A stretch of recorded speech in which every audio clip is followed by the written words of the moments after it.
In continuation of the lectures on oxygen family, this is the next lecture. I think it is sixth lecture on oxygen family. I've already posted test on redox and thermodynamics on our WhatsApp group. Oxygen family will need 3 to 4 lectures more. After that, there will be a test conducted only on oxygen family. Before that, when I will deliver the last lecture on oxygen family, I will even post notes on oxygen family on our WhatsApp group. Let's continue. Today, the very first concept is reactivity of group 16 elements towards halogens. Now, the elements of 16 group are oxygen, sulfur, selenium, tellurium and polonium. As I have said already, there will be minimum discussion on polonium because of its radioactive nature. The group 16 elements, oxygen, sulfur, selenium and tellurium, all of these react with halogens. Halogen म्हणजे कोण कोण? Those are elements belonging to 17th group: fluorine, chlorine, bromine, iodine. Group 16 elements सगळेच्या सगळे fluorine, chlorine, bromine, iodine बरोबर react होतात and they are able to form a large number of halides. All these halides are classified into 3 groups. The first one is EX2, second one is EX4 and the third one is EX6. Now here E stands for element of 16th group. ह्या EX2 मध्ये किंवा EX4 मध्ये किंवा EX6 मध्ये E कोण आहे? What is E? E is any element of 16th group. It may be oxygen, it may be sulfur, it may be selenium or it may be tellurium. And X is any halogen. हा जो X आहे, negative part जो आहे तो halogen आहे. Fluorine, chlorine, bromine, iodine यासारखा. मग in these 3 types of halides, E stands for element of 16th group and X stands for halogen. Oxygen is able to form mono, di, tetra and hexahalides. Halides I am saying here. However, these mono, di, tetra and hexahalides show a trend in terms of stability. That means a fluoride will be more stable than chloride, a chloride will be more stable than bromide and bromide will be more stable than iodide. I have actually explained it in the context of sulfur here. Sulfur is able to form a bond with fluorine, also with chlorine, also with bromine and also with iodine. Now stability of sulfur fluorine bond will be the most and stability of sulfur iodine bond will be the least. Why is it so? I've tried to represent it in a schematic way. Watch the bond length of sulfur and fluorine. It is the shortest in these 4.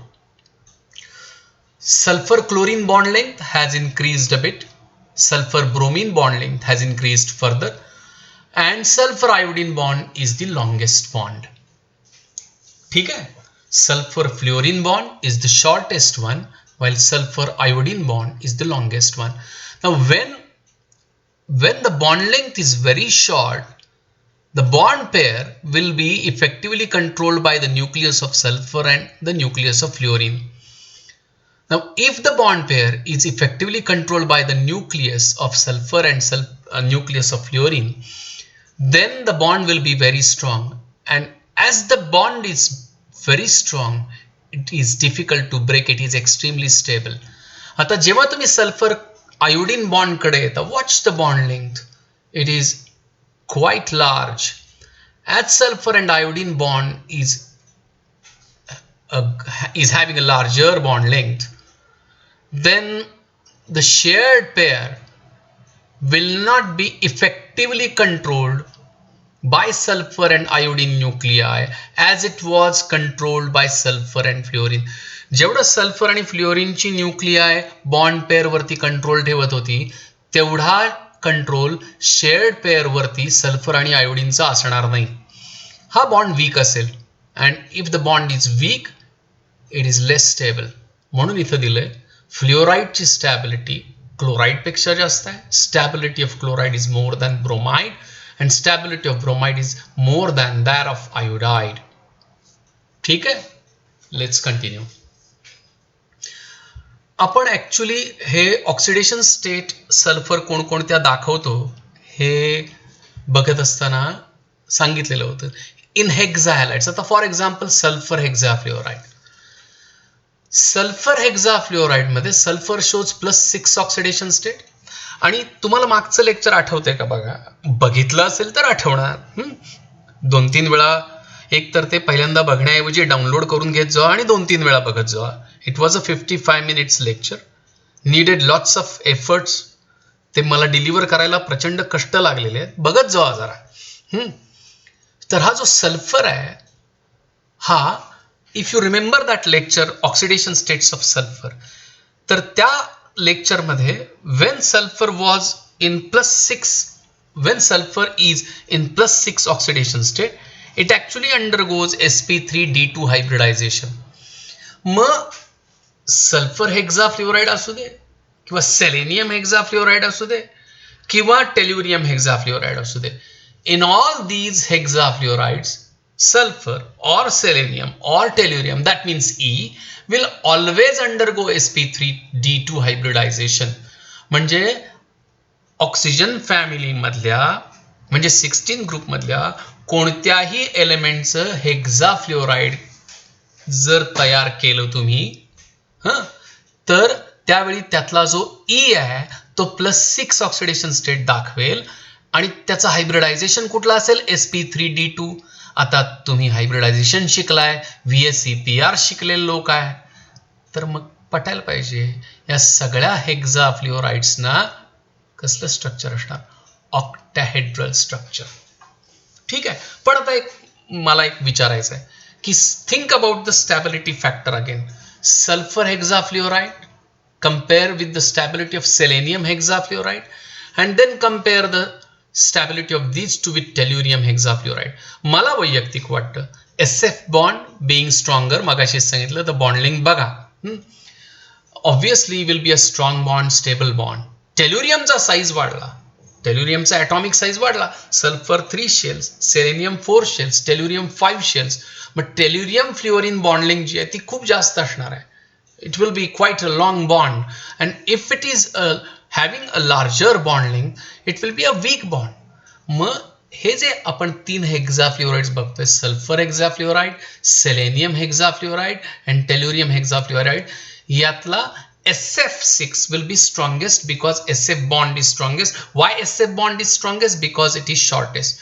टेल्युरियम hexafluoride will be less stable, तो जरा जास्त reactive असेल कारण tellurium fluorine bond length जी आहे ती जास्त असेल, बॉन्ड वीक असेल, आणि जर बॉन्ड वीक असेल तर तो लेस स्टेबल असेल, आणि जो लेस स्टेबल असतो तो मोर रिॲक्टिव्ह असतो.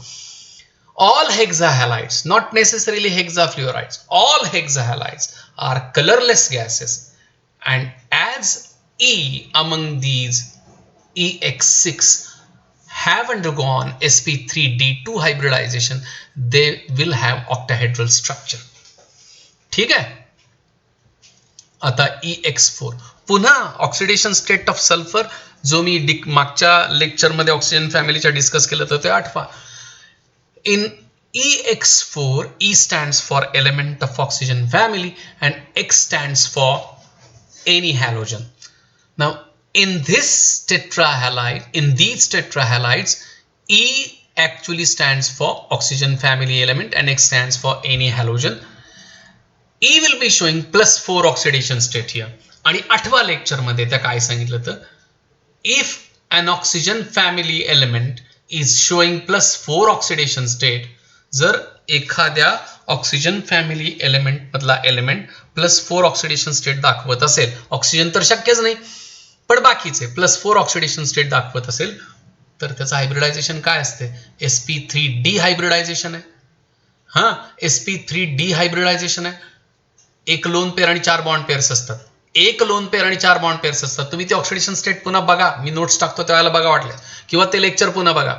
स्क्रीनशॉट काढून ठेवा अशा वेळेला. कधी sp3 डिहायब्रिडायझेशन आहे, त्याच्यामध्ये एक लोन पेअर आहेत आणि 4 बॉन्ड पेअर्स आहेत. जॉमेट्री बघा काय ते ट्रायगोनल बायपिरॅमिडल स्ट्रक्चर येते त्याला. ट्रायगोनल बायपिरॅमिडल स्ट्रक्चर किंवा सीसॉ जॉमेट्री असते. आता यातला SF4 जो आहे तो गॅशियस स्टेटमध्ये, selenium tetrafluoride is in liquid state आणि tellurium tetrafluoride is in solid state. Obviously molecular mass वाढत गेल्यामुळं, van der Waals force of attraction strong होत गेल्यामुळं गॅशियस स्टेटमधनं लिक्विड आणि लिक्विडमधनं सॉलिड स्टेटमध्ये आपण जातो. पुन्हा एकदा सांगतोय, EX4 मध्ये सेंट्रल E sp3 डिहायब्रिडाइज्ड आहे. Around E there is a lone pair and 4 bond pairs. And because of this type of hybridization, because of application of VSEPR having to a situation where the central atom has a lone pair and 4 bond pairs, the geometry will be trigonal bipyramidal and seesaw geometry. आता ज्यांना hybridisation आठवत नाही 11वीचं, VSEPR आठवत नाही, how can I help such people? मग पुन्हा एकदा bonding बघा. वहीत नोट्स आहेत, पुस्तक आहे, रिसोर्सेस वापरा, बुद्धी वापरा, आहे ती. Sulfur tetrafluoride is gaseous. Selenium tetrafluoride is a liquid and tellurium tetrafluoride is a solid. आता dihalides. E will be showing +2 oxidation state. पुन्हा एकदा आठवण करून देतो. आपण जेव्हा मागच्या लेक्चरच्या वेळेला ऑक्सिडेशन स्टेट ऑफ सल्फर बघितलं तर त्यावेळेला EX6 मध्ये समजा E stands for sulfur, तर त्यावेळेला सल्फर +6 ऑक्सिडेशन स्टेट दाखवताना या हायब्रिडायझेशन मध्ये होता. EX4 आपण SF4 कन्सिडर करू. हे E म्हणजे सल्फर, तर त्यावेळेला सल्फर sp3 हायब्रिडायझेशन मध्ये होता. आणि EX2 मधला E जर सल्फर मानला तर आता तो सल्फर 2 लोन पेअर्स आणि 2 बॉन्ड पेअर्सनं सराउंडेड असतो. 2 loan pairs 2 bond pairs 2 2 4 hybridisation बघा काय आलं. sp3 अँग्युलर स्ट्रक्चर आहे, VSEPR वापरा. याचं कारण दिलं बघा. अँग्युलर स्ट्रक्चर काय, central element E has 2 bond pairs and 2 loan pairs around it. याचं एक आणखी एक उदाहरण आहे की आपल्याकडे, आठवा, अगदी दररोजचं आहे. त्याला आपण जीवन म्हणतो, त्याच्याशिवाय आपण जगू शकत नाही. पाणी, H2O. ऑक्सिजनकडे काय आहे, 2 लोन पेअर्स आणि 2 बॉन्ड पेअर्स आहेत. हायब्रिडायझेशन कुठला आहे, sp3. VSEPR वापरा. Oxygen 2 lone pair 2 bond pair. Obviously त्याचं जे स्ट्रक्चर येत होतं ते काय होतं, इट वॉज अँग्युलर स्ट्रक्चर. एकदा बघून घ्या हे. Just watch it for a minute.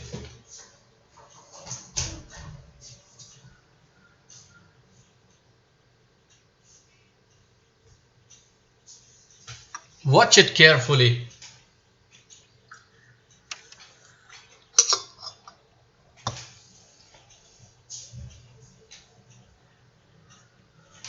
Next slide. हे खूप महत्वाचं वाक्य बरं का. This is a very important statement. The dihalides म्हणजे EX2. E stands for element of oxygen family. It may be oxygen, sulfur, selenium, tellurium, polonium.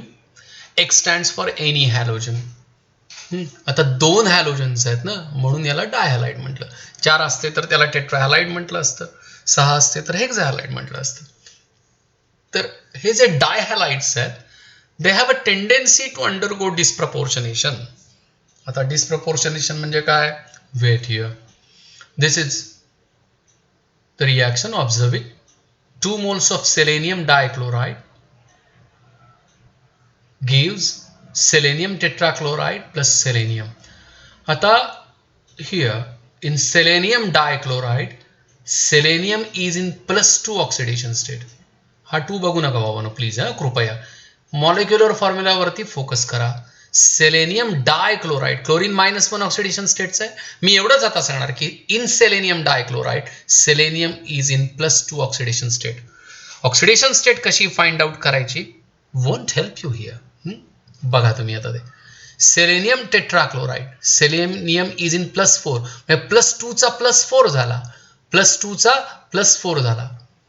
Oxidation state वाढली आहे म्हणजे सेलेनियम डायक्लोराइडचं ऑक्सिडेशन झालं. आता इथं जरा बघा पुन्हा, सेलेनियम डायक्लोराइड +2 ऑक्सिडेशन स्टेटमध्ये आणि इथं त्याचा सेलेनियम झालाय. आता एलिमेंट आहे ना फ्री स्टेटमध्ये आहे 0, मग इथं +2चा 0 झाला आणि इथं +2चा 4 झाला. म्हणजे selenium dichloride converts itself into selenium tetrachloride. In this reaction, +2 becomes +4. Selenium dichloride converts itself into selenium. In this case, +2 becomes 0. म्हणजे +2 चा 0 झाला म्हणजे ऑक्सिडेशन स्टेट कमी झाली. म्हणजे सेलेनियम डायक्लोराइडचं रिडक्शन झालं. या प्रोसेसमध्ये ऑक्सिडेशन आणि या प्रोसेसमध्ये रिडक्शन. म्हणजे सेलेनियम डायक्लोराइडचं ऑक्सिडेशन पण झालं आणि रिडक्शन पण झालं. मग एकाच स्पेसिसचं जेव्हा ऑक्सिडेशन पण होतं आणि रिडक्शन पण होतं तेव्हा त्याला काय म्हणायचं? डिस्प्रपोर्शनेशन. ठीक आहे. Watch this table here. Element दिलंय ऑक्सिजन फॅमिलीचं. मग ऑक्सिजन आहे, सल्फर आहे, सेलेनियम आहे, टेल्युरियम आहे, पोलोनियम आहे. प्रत्येकाची फ्ल्युओराइड्स मांडली आहेत. प्रत्येकाची क्लोराइड्स. ऑक्सिजनची फ्ल्युओराइड्स कुठली आहेत? सल्फरची फ्ल्युओराइड्स कुठली आहेत? सेलेनियमची फ्ल्युओराइड्स कुठली आहेत? टेल्युरियमची फ्ल्युओराइड्स कुठली आहेत? तशीच क्लोराइड्स. ऑक्सिजनची क्लोराइड्स, सल्फरची क्लोराइड्स, सेलेनियम क्लोराइड्स मांडलेली आहेत. ब्रोमाइडची कुठली आहेत? आयोडाइडची कुठली आहेत? जरा एक मिनिट बरं बघा, you will understand it.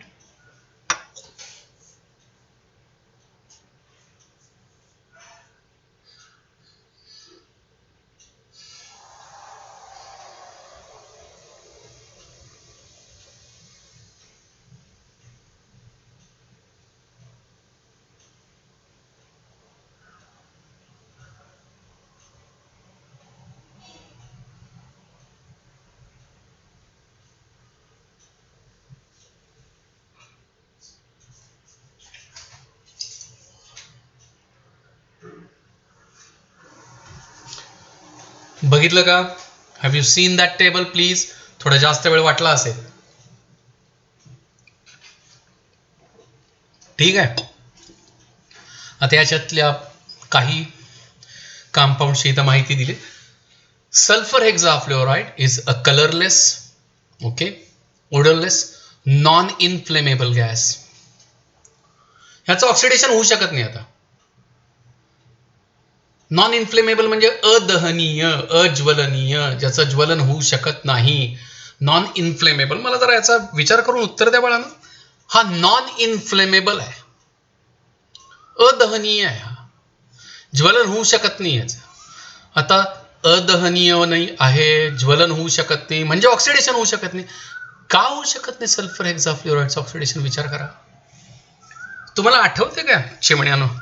सल्फरची oxidation states कुठल्या कुठल्या आहेत? -2, +2, +4, +6. आता सल्फर हेक्साफ्लोराइडला जाळायचं, त्याचं दहन करायचं, त्याचं ऑक्सिडेशन करायचं असेल तर ही जी +6 ऑक्सिडेशन स्टेट आहे सल्फर हेक्साफ्लोराइडमध्ये सल्फरची, ती आणखी वाढवायला पाहिजे. शक्य आहे काय? कारण सल्फरची रेंजच काय आहे? -2 to +6. ह्याच्या पुढे तो नाही जाऊ शकत.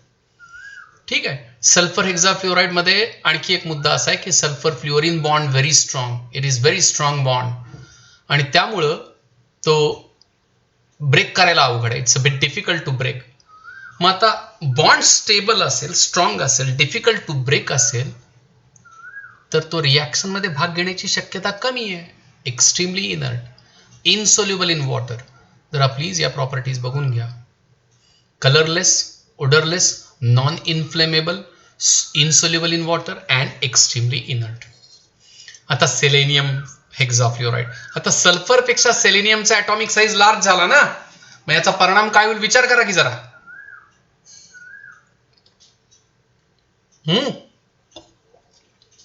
Now if atomic size of selenium has become larger than the atomic size of sulfur, sulphur पेक्षा सेलेनियमचा ॲटॉमिक साईज लार्ज झाला तर सल्फर फ्लोरीन बॉन्डिंग पेक्षा सेलेनियम फ्लोरीन बॉन्डिंग वाढली की नाही. Now when the bonding becomes more, bond becomes a bit weak. आणि bond जर वीक झाला तर सेलेनियम हेक्साफ्लोराइड सल्फर पेक्षा सेलेनियमचा ॲटॉमिक साईज वाढला. एसएफ बॉन्ड पेक्षा एससीएफ बॉन्ड लेंथ वाढली. एससीएफ बॉन्ड लेंथ जर वाढली तर तो बॉन्ड वीक झाला. Now when selenium fluorine bond becomes weak, it becomes more reactive. Selenium hexafluoride तो खूप जास्त रिएक्टिव्ह असेल and it can even be hydrolyzed by water. हे तो पाण्याने पण हायड्रोलाइज होऊ शकतो. का? टेल्युरियमचा ॲटॉमिक साईज सगळ्यात लार्ज आहे मग सल्फरपेक्षा सेलेनियमचा ॲटॉमिक साईज लार्ज, सेलेनियमपेक्षा टेल्युरियमचा ॲटॉमिक साईज लार्ज. मग SF बॉन्डपेक्षा SEF बॉन्ड लेंथ जास्त असणार, SEF बॉन्डपेक्षा TEF बॉन्ड लेंथ जास्त असणार. मग SF पेक्षा SEF, SEF पेक्षा TEF अशा जर बॉन्ड लेंथ्स वाढत गेल्या तर ते बॉन्ड वीक होत जाणार की नाही. मग weakest will be TEF. As TEF bond is weakest, it can be hydrolyzed by water. आणि म्हणून इथं कारण दिले, this is probably due to large atomic size of tellurium. Sulfur tetrafluoride, highly reactive. पण बाकीचे जे फ्लोरस आहेत म्हणजे कुठले, सेलेनियम टेट्राफ्लोराइड, टेल्युरियम टेट्राफ्लोराइड यांच्यापेक्षा तुलनेनं कमीच बरं का. It is a powerful fluorinating reagent. म्हणजे फ्लोरिनेशनसाठी याचा उपयोग होतो. आपण रिॲक्शन आल्या की बघूया, आपल्याला SF4चा वापर करायची वेळ येणार आहे त्यावेळेला कळेल. It is a powerful fluorinating agent. Spelling चुकलंय, FLUOR पाहिजे, लक्षात राहा FLUOR. इथे एक एक्स्ट्रा इन्फॉर्मेशन दिली, not available in your textbook. हे तुमच्या टेक्स्टबुकमध्ये नाहीये पण नीटला किंवा जेईला काही वेळेला हा क्वेश्चन विचारला गेलाय म्हणून.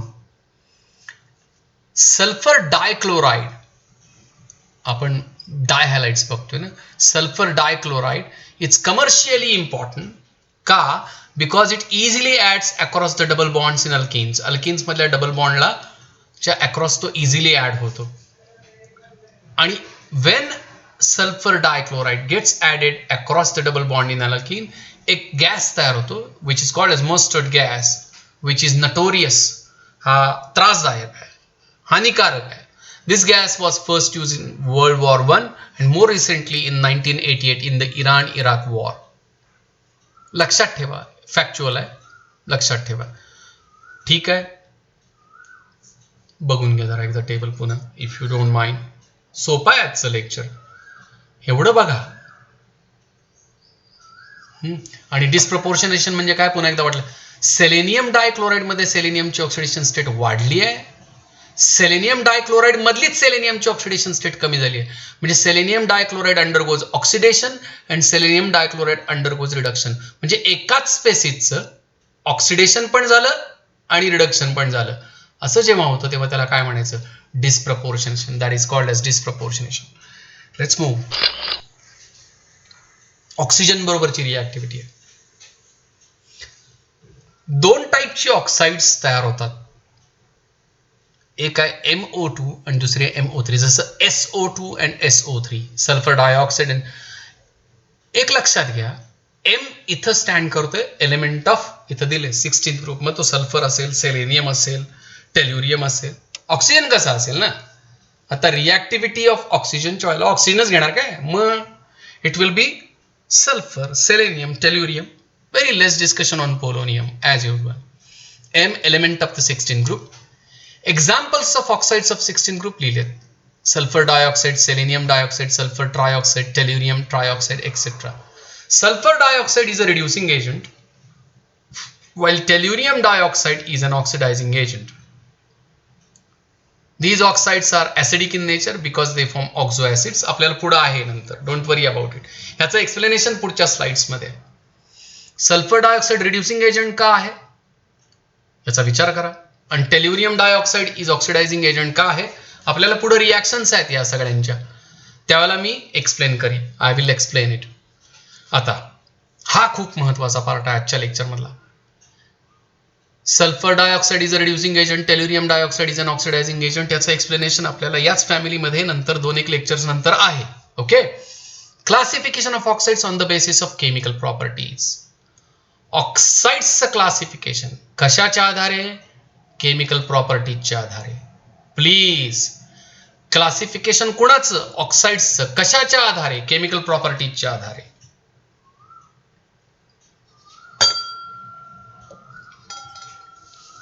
तर what are oxides? Oxides are binary compounds. Binary compounds म्हणजे काय सांगितलंय, but repeat, I will repeat myself. It's a compound made up of 2 elements. The oxides are binary compounds in which one element is oxygen. आता oxide मधलं एक element ऑक्सिजनच पाहिजे ना, and another may be a metal or a non-metal. ठीक आहे. Oxides binary compounds आहेत, मग त्याच्यात 2 एलिमेंट्स पाहिजे. मग त्यातलं एक एलिमेंट ऑक्सिजनच असणार, दुसरं एलिमेंट जे आहे तो मेटल असेल किंवा काय असेल, नॉन मेटल असेल.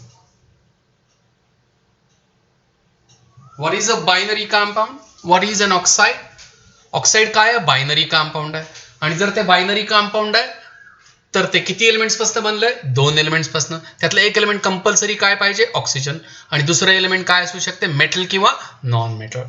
Now these oxides are of 3 types, acidic oxide, basic oxides, amphoteric oxides and neutral oxides. प्रत्येकाची एक्झाम्पल्स दिली आहेत, एकदा बघून घ्या. स्क्रीनशॉट काढत जावा अशा वेळेला सरळ. You can see that afterwards. Acidic, basic, amphoteric, neutral. हेच टाइप्स पुढे एक्सप्लेन केलेले आहेत मी. Okay, let's move. Acidic oxides. The oxide which on reaction with water forms an acid is called an acidic oxide. आता इथं बघा, carbon dioxide. आता carbon doesn't belong to 16 group, पण एक्झाम्पल म्हणून घेतले. कार्बन हे काय आहे, कार्बन हा नॉन मेटल आहे, हे त्याचं ऑक्साइड आहे. कार्बन डायऑक्साइड हे नॉन मेटलचं ऑक्साइड आहे, कार्बन या non मेटलचं.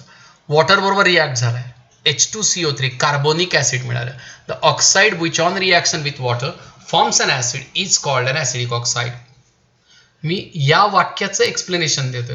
Carbon dioxide is an oxide of non metal carbon. Okay, reacts with water to form carbonic acid. It's a very simple reaction. मग जे ऑक्साइड पाण्याबरोबर रिॲक्शन होऊन acid देतं, आता हे ऑक्साइड आहे, पाण्याबरोबर रिॲक्ट झालं, ऍसिड दिलं, म्हणून याला काय म्हटलं, acidic oxide. Sulfur trioxide, watch it here, SO3. This was CO2, this is SO3. SO3 reacts with water to form sulfuric acid. आता हे जे ऑक्साइड आहे, हे ऑक्साइड वॉटर बरोबर रिॲक्ट होतं, सल्फ्युरिक ऍसिड देतं. मग जे ऑक्साइड वॉटर बरोबर रिॲक्ट होऊन ऍसिड देतं, त्या ऑक्साइडला काय म्हणायचं, acidic oxide. It was carbon dioxide in the initial example, now it is sulfur trioxide. एक इंटरेस्टिंग पॉइंट बघा, कार्बन डायऑक्साइड ऍसिडिक ऑक्साइड आहे आणि ते कार्बन या नॉन मेटलचं ऑक्साइड आहे. Sulfur trioxide is again an oxide and it is an acidic oxide and it is again an oxide of non-metal. This is B2O3, reacts with water, 3 moles of water to form boric acid. Boric acid मिळते. आता जे oxide water बरोबर react होतं आणि acid देतं, त्याला काय म्हणायचं, it is called as an acidic oxide. पुन्हा बघा, the oxide which on reaction with water forms an acid is called an acidic oxide. Now again this is an oxide of boron. Boron is a non-metal. Oxide of carbon, non-metal. Oxide of sulfur, sulfur is a non-metal. Oxide of boron, boron is a non-metal. Watch it here. N2O5, dinitrogen pentoxide, reacts with water to form nitric acid. The oxide which reacts with water and gives nitric acid. अशा ऑक्साइडला काय म्हणायचं, acidic oxide. ठीक आहे, such an oxide is called as acidic oxide. N2O5 plus H2O gives 2 moles of nitric acid. पुन्हा एकदा बघा, oxide of non-metal nitrogen. All these are non-metal oxides. All these react with water and give acids. काय बघा आता वाक्य काय लिहिलं, the oxide which on reaction with water forms an acid is called an acidic oxide. आणि महत्वाचं वाक्य पुढे आहे बाळांनो, oxides of non-metals are acidic in nature.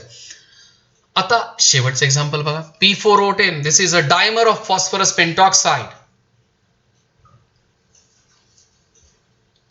तर हे जे फॉस्फरस पेंटॉक्साइडचा डायमर आहे, it reacts with water to form phosphoric acid.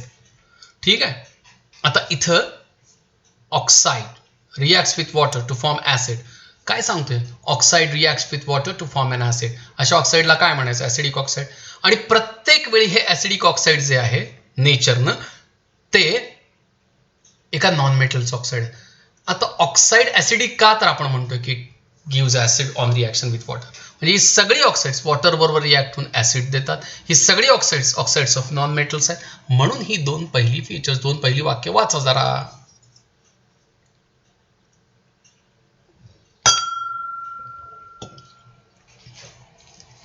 Okay, oxides of non metals are covalent in nature.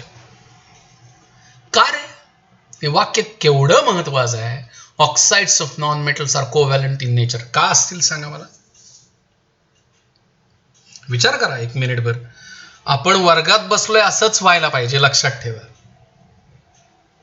विचार करा, मिनिट देतोय, a minute given. Oxides of non metal are covalent in nature. का? हे तर notes मध्ये नाही आहे, समोर बोर्डावर तर नाही आहे, ते तुमच्या डोक्यातच आहे. आता मला सांगा, ऑक्सिजन काय आहे?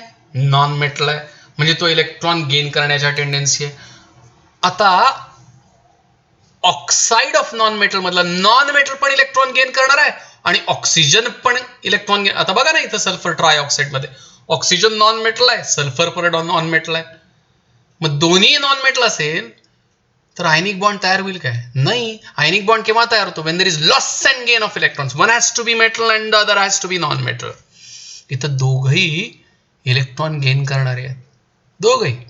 Phosphorus oxygen, nitrogen oxygen, sulphur oxygen, carbon oxygen, both are non-metals. They will always share electrons. आणि शेअरिंग मुळे कुठला बॉन्ड तयार होतो? Covalent. Oxides of non metals are covalent in nature. मग ऍसिडिक ऑक्साइडचं काय काय सांगितलं बाबा? Reaction with water give acids. Oxides of non metals are acidic. Oxides of non metals are covalent. मग ऍसिडिक ऑक्साइड्स आर कोव्हॅलंट. ठीक आहे. They occur as discrete molecule. CO2 एक मॉलिक्यूल, CO2 दुसरा मॉलिक्यूल, CO2 तिसरा molecule. आणि हे सगळे they are held to each other by very weak van der wall forces. मग आता CO2 एक मॉलिक्यूल, CO2 दुसरा मॉलिक्यूल, CO2 तिसरा मॉलिक्यूल, CO2 चा चौथा molecule. And if they are held by week van der wall forces, त्यांना separate करायला energy जास्त लागेल का कमी लागेल? कमी लागेल. मग यांचे मेल्टिंग पॉईंट आणि बॉइलिंग पॉईंट काय असणार? लो असणार. कळलं का बा? दे ऑकर एज डिस्क्रीट मॉलिक्युल्स. ठीक आहे. इथं बाकीचे पण एक्झाम्पल्स दिलेत, पण याला एक्सेप्शन्स आहेत. एक लक्षात घ्या, 3 स्पेसिफिक फीचर्स सांगितलेत मी. ऑक्साइड ऑफ नॉन मेटल्स आहेत हे सगळे, ही सगळी ऍसिडिक ऑक्साइड्स आहेत. आणि तिसरं, ही सगळी कोव्हॅलंट आहेत नेचरनं. लक्षात ठेवा प्लीज, सगळी ऑक्साइड जी नॉन मेटल्स आहेत ती ऍसिडिक असतात, नेचरनं कोव्हॅलंट असतात, आणि या सगळ्यांची वॉटर बरोबर रिॲक्शन झाली की वी गेट ऍसिड. ठीक आहे. आता या सगळ्या ऑक्साइड्सचे CO2, SO2, SO3, Cl2O हे सगळे जे ऑक्साइड्स आहेत ते डिस्क्रीट मॉलिक्युल्स म्हणून एक्झिस्ट करतात, स्वतंत्र मॉलिक्यूल. मग CO2 चा एक मॉलिक्यूल CO2 च्या दुसऱ्या मॉलिक्यूलला वीक वान डर वॉलनं जोडलाय. सेपरेट करायला एनर्जी कमी लागेल म्हणून त्यांचे बॉइलिंग पॉईंट आणि मेल्टिंग पॉईंट लो असतात. It's okay. पण याला एक्सेप्शन्स आहेत. B2O3 आणि सिलिकॉन डायऑक्साइड हे जायंट मॉलिक्युल्स आहेत, म्हणजे याच्यामध्ये सगळे एकमेकांना कोव्हॅलंट बॉन्डच्या जाळ्यानी जोडले. वीक वान डर वॉल नाहीच, सगळे एकमेकांना नेटवर्क ऑफ कोव्हॅलंट बॉन्ड्सनी जोडलेले असतात. म्हणजे काय आहे तुम्हाला सांगतो, CO2 चा एक मॉलिक्यूल CO2 च्या दुसऱ्या मॉलिक्यूलला वीक वान डर वॉलनं जोडलाय, पण B2O3 चा एक मॉलिक्यूल B2O3 च्या दुसऱ्या मॉलिक्यूलला जोडताना कोव्हॅलंट बॉन्डच जोडलाय. मग कुणाला SiO2 चे मॉलिक्युल्स नेटवर्क ऑफ कोव्हॅलंट बॉन्ड्सनं जोडलेले आहेत. तिथं वीक वान डर वॉल औषधाला पण नाही आहे, म्हणून हे दोघं जे आहेत यांच्या मॉलिक्युल्सना सेपरेट करायला एनर्जी जास्त लागेल. And that's why they have high melting points and high boiling points. बघून घ्या note.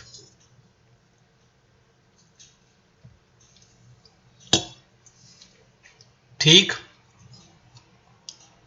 Next one, basic oxide. आता ऍसिडिक ऑक्साइड काय होतं? As the oxide which reacts with water to form acid. इथं काय बघा, the oxide which on reaction with water forms a base is called a basic oxide. Acidic oxide कोणाला म्हणायचं? जे oxide water बरोबर react होऊन ऍसिड देतं ते ऍसिडिक ऑक्साइड. बेसिक ऑक्साइड कोणाला म्हणायचं? जे ऑक्साइड वॉटर बरोबर रिॲक्ट होऊन बेस देतं त्याला म्हणायचं बेसिक ऑक्साइड. ऍसिडिक ऑक्साइड कोण होतं? Oxide of non metal. Basic oxide कोण आहे बा? Oxide of electropositive metal. लक्षात येते का बा? दोन फरक स्ट्रेट अवे कळाले. Acidic oxide is the oxide which reacts with water to give an acid. Oxide which on reaction with water forms an acid त्याला ऍसिडिक ऑक्साइड म्हणायचं. Oxide which on reaction with water forms a base is called basic oxide. बघा, oxides of non metals are acidic in nature. Oxides of electropositive metal is basic in nature. दोन फरक तर कळाले. आता मेटलचे oxides कळायला पाहिजेत की sodium oxide Na2O, calcium oxide CaO. हे बघा, Na2O reacts with water to form sodium hydroxide which is a base. Calcium oxide reacts with water, calcium hydroxide which is again a base.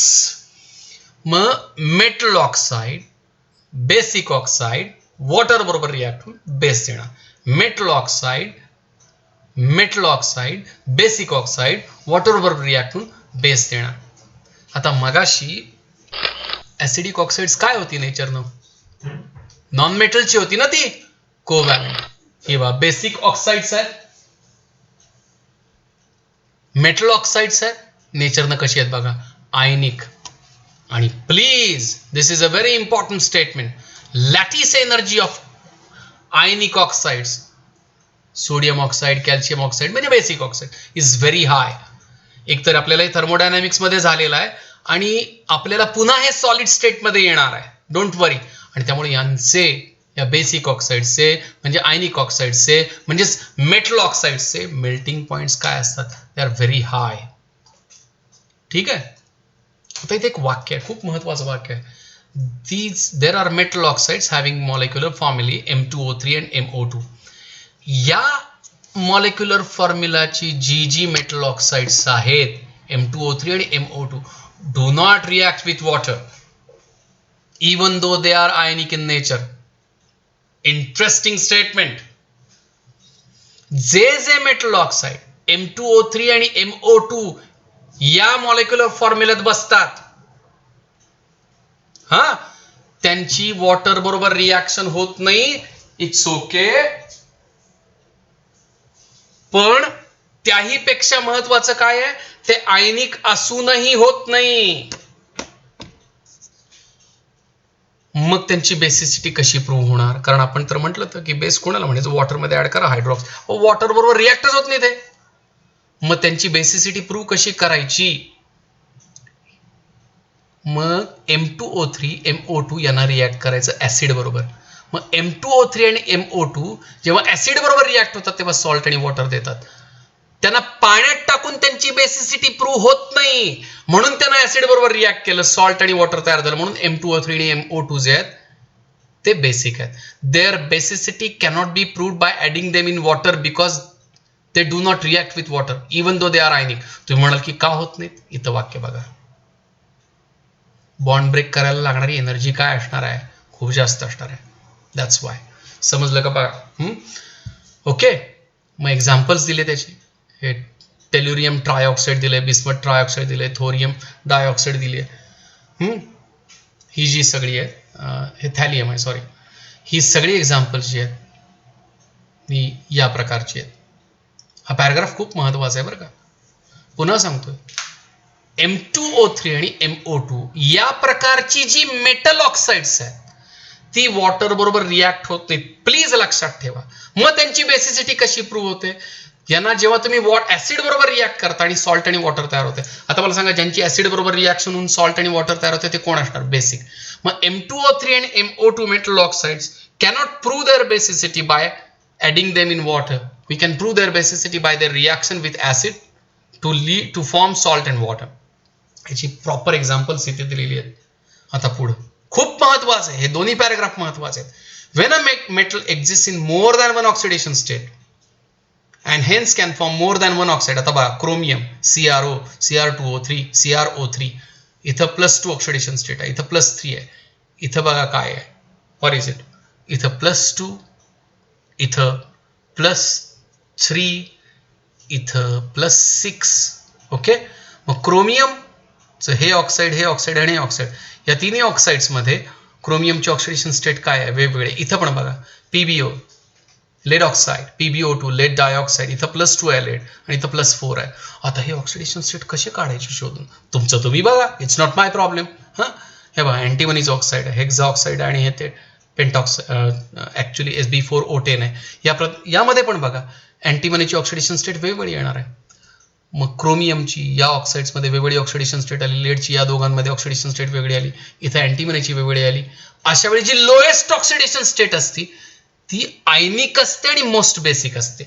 अत्यंत महत्वाचं statement. मग आता बघा, CrO, Cr2O3, CrO3, among these three oxides chromium is showing lowest oxidation state in CrO, and that's why CrO is most ionic oxide and most basic oxides than these two. मग PbO आणि PbO2 मध्ये PbO will be most ionic and most basic. कळलं का बघा? Sb4O6 and Sb4O10 मध्ये Sb4O6 आयनिक असेल आणि most basic असेल. कळालं का बा? ज्या मेटल ऑक्साईड, समजा एक मेटल आहे, तो वेगवेगळ्या ऑक्सिडेशन स्टेट्सची ऑक्साइड्स बनवतो, तेव्हा ज्या ऑक्सिडेशन स्टेटमध्ये त्याची ऑक्सिडेशन स्टेट कमीत कमी असेल त्यात त्याचं नेचर आयनिक असतं आणि तो जास्त बेसिक असतो. इथं एक एक्झाम्पल दिलेलं आहे. CrO basic, Cr2O3 amphoteric and CrO3 becomes what? Acidic. Interesting passages these two are. Please.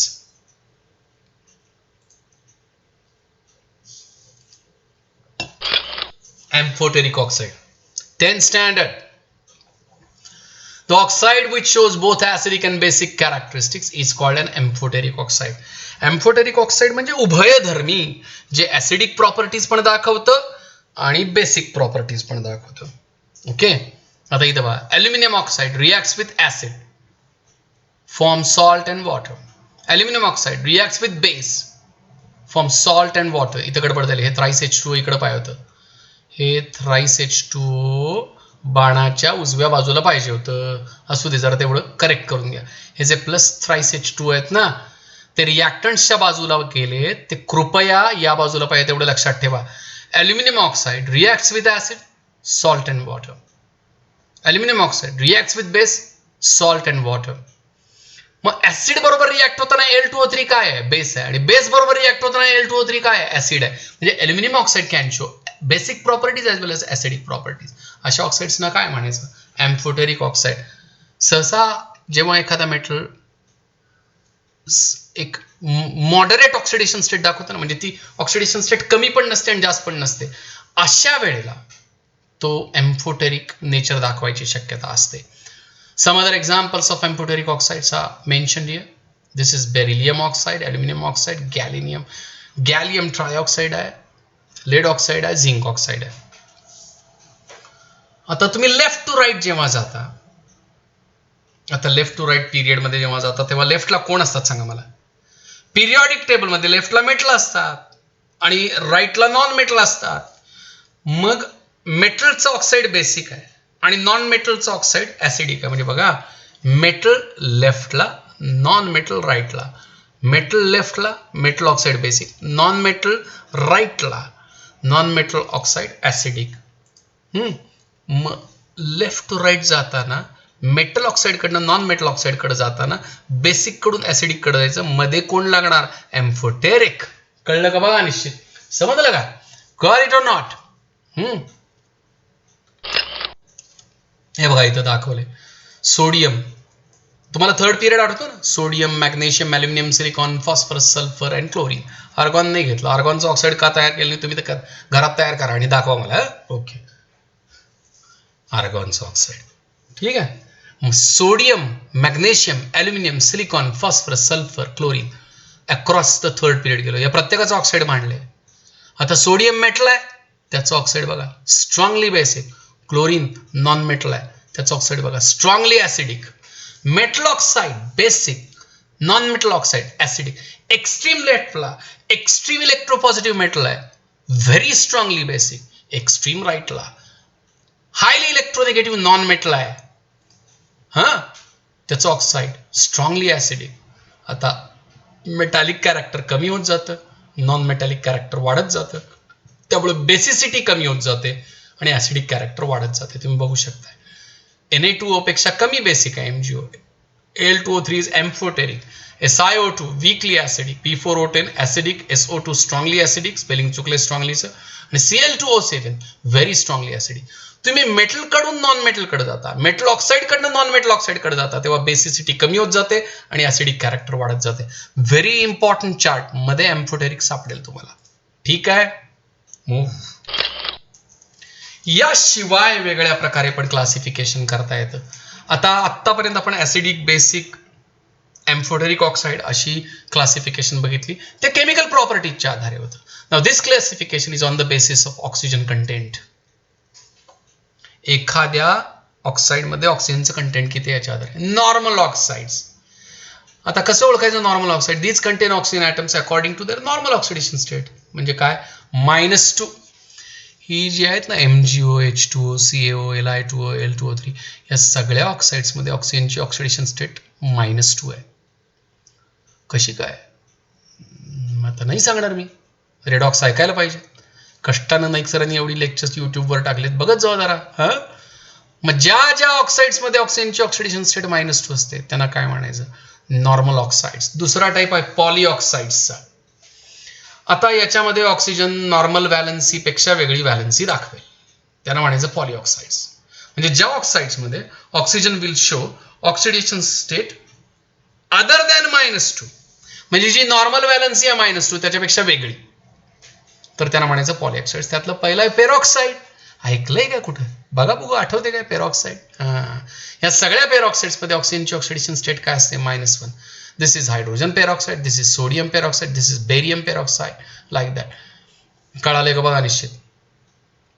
PbO2 shouldn't have been here. इथं PbO2 नको होतं, नाही पाहिजे इथं PbO2. Don't want it here, please लक्षात ठेवा. आणि सुपर ऑक्साईड हे पण ऐकलेलं आठवते का बघा please. These contain O2 negative ion having oxidation number of oxygen as -1/2. KO2, NaO2 हे पण PbO2 नको होतं. We don't need it here. इथं नको आहे PbO2. यांना म्हणायचं सुपर ऑक्साइड. -1 वाले पेरॉक्साइड, -2 वाले नॉर्मल, -1/2 वाले super oxide. Sub oxides. These oxides contain less oxygen than expected from the normal valency. आता इथं बघा N2O सारखं आहे. सब ऑक्साइड्स आहेत. या सब ऑक्साइड्सचा खूप कमी उल्लेख आपल्या सिलेबसमध्ये. एक्झाम्पल लक्षात ठेवा. मिक्स्ड ऑक्साइड्स हे आहे ना इथं पडलेलं नाही, हे Pb3O4 आहे. मग हे जे Pb3O4 आहे ते ॲक्च्युली PbO2 आणि PbO यांचं मिक्सचर आहे. हे एक्झाम्पलमध्ये गडबड आहे बघा. PbO2 प्लस PbO2 यांचं मिक्सचर आहे. ट्वाईस PbO2 प्लस PbO2 मिळून Pb3O4 आहे. Pb3O4 is a combination of twice PbO2 plus PbO2. याला म्हणायचं रेड लेड. जरा वेगळ्या प्रकारे सांगतो तुम्हाला मी इथं आता. Magnetic oxide of ion Fe3O4. Fe3O4 हे एक ऑक्साईड नाही, हे दोघांचं कॉम्बिनेशन आहे. FeO plus Fe2O3. जरा FeO मधली Fe ची ऑक्सिडेशन स्टेट फाइंड आउट करा +2 आणि Fe2O3 मध्ये आयनची ऑक्सिडेशन स्टेट फाइंड आउट करा. किती येणार आहे बघा? +3 +2 FeO मध्ये +3 Fe2O3 मध्ये. FeO plus Fe2O3 is Fe3O4. याला म्हणायचं मिक्स्ड ऑक्साईड. इथं बघा दिस इज, इथं दिसत नाही आहे ते Mn3O4 आहे. Mn3O4 MnO2 plus twice MnO यांचं कॉम्बिनेशन आहे. इथं Mn +4 ऑक्सिडेशन स्टेट, इथं +2 ऑक्सिडेशन स्टेट, +4 +2 अशा दोन ऑक्साईड्सनं दोन वेगवेगळ्या ऑक्सिडेशन स्टेट दिसत असतानाचं मिळून जे ऑक्साईड आहे त्याला काय म्हणायचं? Mixed oxide. नॉर्मल ऑक्साइड्स ऑक्सिजनची oxidation state -2. Peroxide oxidation state of oxygen is -1. Superoxide oxidation state of oxygen is -1/2. Suboxide little discussion on it, we will discuss it if needed. Mixed oxide mixture of two oxides आणि बऱ्याचदा त्यामध्ये मेटलची oxidation state वेगवेगळी असते. इथं बघा मॅंगनीजची बघा, you will find it here. Okay,